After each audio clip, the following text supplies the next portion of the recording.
Begitulah cepatnya hari itu berlalu.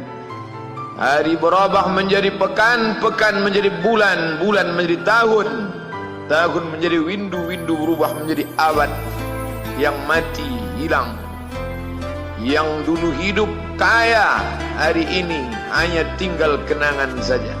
Kemana mereka dulu yang hebat-hebat, bangsawan, para penguasa? Semuanya mati ditelan zaman. Yang tinggal hanya apakah dia orang paling baik, dicatat dengan tinta emas, atau dia orang paling jahat, dihujat, dicaci dan dimaki.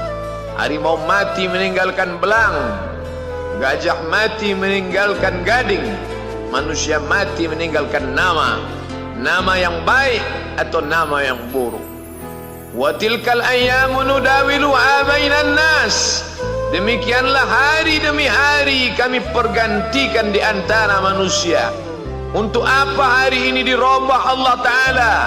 Mengapa hari ini datang silih berganti dan kita ada di dalam zaman itu? Liya'lamallahu alladhina amanu. Allah ingin menguji siapa yang imannya tetap istiqamah, siapa yang masih tetap beriman sampai hari ini. Khatib mengucapkan alhamdulillah, nikmat yang paling besar adalah nikmat istiqamah dalam iman dan Islam. Berapa banyak ketika hari berubah, yang dulunya dia adalah orang baik-baik, hari ini berubah menjadi tidak baik. Yusbihu mu'minan, pada waktu pagi dia beriman, wa yumsi kafiran, petang hari dia berubah menjadi kafir. Maka kita selalu meminta, ya muqallibal qulub, wahai engkau yang membolak-balikkan hati, tsabbit qulubana, kokohkan hati kami, ala dinik, dalam agamamu, wa ala ta'atik, dalam ketaatan kepadamu. Berapa banyak yang dulu susah melarat, miskin, untuk sesuap nasi pun sulit, tapi begitu dilapangkan Allah rezekinya, tidak menjadi hamba yang bersyukur. Dia lalai, dia sangka itu karena jerih payahnya, dia kufur nikmat Allah Subhanahu wa ta'ala. Tapi siang hari ini, alhamdulillah, ada hamba yang disehatkan Allah, dia tetap bersyukur. Ada hamba yang ditingkatkan Allah rezekinya, dia tetap bersyukur. Ada hamba yang dinaikkan Allah kuasanya, dia tetap bersyukur. La in syakartum, kalau kamu syukuri nikmat itu, la azidannakum, pasti akan kutambah. Wala in kafartum, tapi ingat, kalau kamu kufur, kamu ingkar, inna azabi lasyadid, azabku amat sangat hebat, amat sangat dahsyat, amat sangat mengerikan. Berapa banyak orang di masa lalu mati dalam azab Allah Subhanahu wa ta'ala. Tapi itulah manusia, diambil dari kata nasya, lupa. Dia tidak pernah ingat apa yang pernah ditimpakan Allah kepada kaum-kaum sebelumnya. Wa ila samud akhahum salihah, kepada kaum Samud diutus Nabi Saleh. Mana mereka sekarang? Punah, musnah, tidak ada lagi di atas muka bumi Allah. Wa ila Madyana akhahum Syu'aibah, kepada kaum Madian diutus Nabi Syu'aib. Mana mereka sekarang? Punah, musnah, tidak ada jejaknya di atas muka bumi. Wa ila adin akhahum Huda, kepada kaum Ad diutus Nabi Hud. Tidak satu pun ada di atas muka bumi. Tapi orang tetap juga angkuh dan sombong. Memang itulah manusia yang berada di atas muka bumi Allah Subhanahu wa ta'ala. Maka orang-orang yang baik tidak pernah berhenti mengajak kepada kebaikan. Umat ini dikatakan baik bukan karena banyak ibadahnya. Umat ini dikatakan baik bukan karena dia pergi bolak-balik ke kota Makkah Al-Mukarramah untuk haji dan umrah. Allah puji umat ini, kuntum khaira ummah, kalian umat terbaik. Kapan? Bila umat ini disebut umat terbaik? Ta'muruna bil ma'ruf, ketika engkau sanggup mengingatkan saudaramu dalam kebaikan. Pagi ingatkan tentang siang, siang ingatkan tentang petang, petang ingatkan tentang malam, malam ingatkan bahwa esok pagi kita tetap berbuat baik. Wa tanhauna 'anil munkar, larang mereka dari perbuatan mungkar. Maka hari-hari yang sudah kita lewati di masa yang lalu, sanggupkah akan pulang kembali? Pepatah Arab mengatakan, lan tarji'al ayyamul lati madat, yang lalu tak dapat terulang kembali. Apakah semua itu berlalu begitu saja? Tidak ada yang percuma, tidak ada yang gratis, tidak ada yang sia-sia. Semua akan diminta pertanggungjawaban di hadapan Allah Subhanahu wa ta'ala. Sejak kita tegak di atas muka bumi ini, sejak kita diberikan nafas, diberikan hidup, diberikan nyawa, maka sejak itu kita ditanya, apa khalaqnakum abasa? Apakah kalian kami ciptakan sia-sia? Apakah kami sangka? Apakah kamu semua menduga bahwa kami menciptakan kamu lalu kamu tidak akan kembali menghadap kami? Semua akan diminta pertanggungjawaban di hadapan Allah Subhanahu wa ta'ala. Tidak ada kata yang dapat terucap dari lidah orang beriman selain ucapan astaghfirullahaladzim. Ampunkan segala dosaku di masa yang lalu. Aku lalai dan lupa ya Allah. Kami termasuk orang-orang yang menghilangkan usia kami ya Allah. Kami tak tahu ke mana umur kami selama ini. Berapa jam untuk perbuatan dosa, berapa untuk perbuatan maksiat. Padahal ketika tiba masanya, kami semua akan menghadapmu, dan pada saat itu semua akan dihitung menit demi detik. Detik semuanya tak ada yang dapat dari luput panggilan Allah Subhanahu wa ta'ala. Tidak ada yang lepas daripada pengawasan.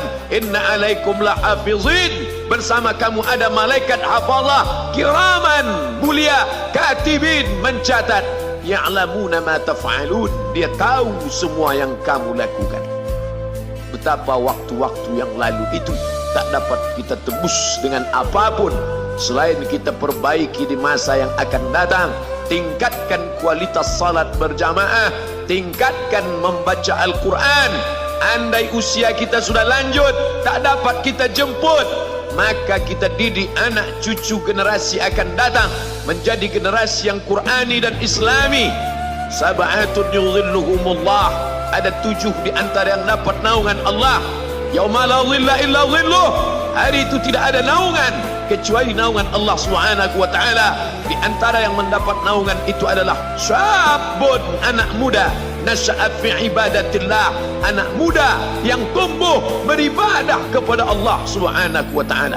Andai masa muda kita penuh dosa, andai masa muda kita penuh narkoba, andai masa muda kita penuh zina, wal iyadzubillah wa na'udzubillah, jangan sangka Allah tutup pintu taubat. Innallaha la yaghfiru ayyushraka bihi, Allah tak terima taubat orang yang mempersekutukannya. Wa yaghfiru ma duna dzalika liman yasha, tapi taubat selain itu diterima, dibukakan Allah Ta'ala. Mari perbaiki anak menantu, cucu, kawan, sahabat, andai talat, ajak ke jalan Allah Subhanahu wa ta'ala. Itulah salah satu memperbaiki yang masa lalu, kita perbaiki di masa yang akan datang. Di antara tujuan Allah mengapa dia buat kita masih hidup di akhir tahun ini, liya'lamallahu allazina amanu, Allah menguji siapa yang masih tetap dalam istiqamah iman dan Islam. Tujuan kedua, mengapa Allah buat kita hidup sampai hari ini? Wa yattakhidha minkum syuhada, wa yattakhidha minkum syuhada, Allah ingin melihat siapa di antara kita ini yang layak untuk menjadi syuhada. Iskariman, hidup mulia, au mutsyahidan, atau mati syahid. Pilihan orang Islam tidak banyak. Kalau hidup, hidup mulia. Kalau mati, mati syahid. Jangan hidup hina, mati terlunta-lunta, tidak diterima Allah Subhanahu wa ta'ala. Hidup mulia atau mati syahid dipersaksikan oleh para malaikat. Man kharaja fi talabil ilmi, siapa yang keluar rumah dengan niat menuntut ilmu, fahuwa fi sabilillah, maka dia seperti orang yang berjihad fi sabilillah, yang jauh meninggalkan kampung halaman, menuntut ilmu di perantauan. Jangan kau sangka kau anak yang terbuang, engkau adalah seorang syahid. Andai mati dalam perjalanan, maka matimu adalah seorang yang mati syahid. Mencari rezeki yang halal, meninggalkan anak dan istri, demi untuk memberikan nafkah, menjaga diri dari riba, menjaga diri dari haram, menjaga diri dari syubhat. Ditinggalkan anak yang masih kecil, istri yang memerlukan kasih sayang. Kutinggalkan kalian bukan karena hawa nafsu, tapi ingin mencari yang halal. Tetesan air mata, penuh keringat dan kerinduan, munajat di tengah malam, dibayar Allah Ta'ala dengan tetesan darah seorang syahid.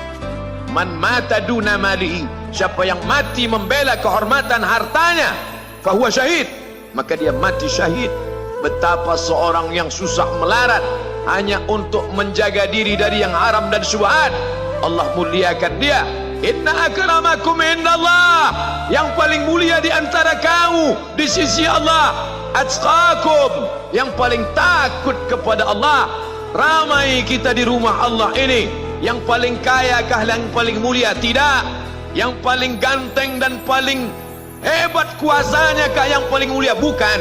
Yang paling berilmu, buya, kiai, ulama, apakah dia yang paling mulia? Tidak ada jaminan. Tapi yang paling takut kepada Allah Subhanahu wa ta'ala, takut terjerumus dalam riba, takut terjerumus dalam syubhat, takut makan haram, sehingga dia biarkan dirinya dalam kesusahan, susah dalam pandangan manusia, melarat dalam pandangan orang kaya, tapi hidup mulia dalam pandangan Allah, para malaikat, nabi dan rasul. Hari ini orang itu dikatakan bodoh, hari ini dia dikatakan goblok, hari ini dia dikatakan kamu tolol sekali. Mengapa tidak kamu pakai kekuasaanmu? Mengapa tidak kamu pakai kesempatan? Hidup hanya sekali, pakailah sesuka hati. Tapi dia takut kepada Allah Subhanahu wa ta'ala. Pagi dan petang dia katakan, Allahumma ajirna minan nar, Allahumma ajirna minan nar, Allahumma ajirna minan nar. Selamatkan kami, aku, istriku, anakku, keluargaku.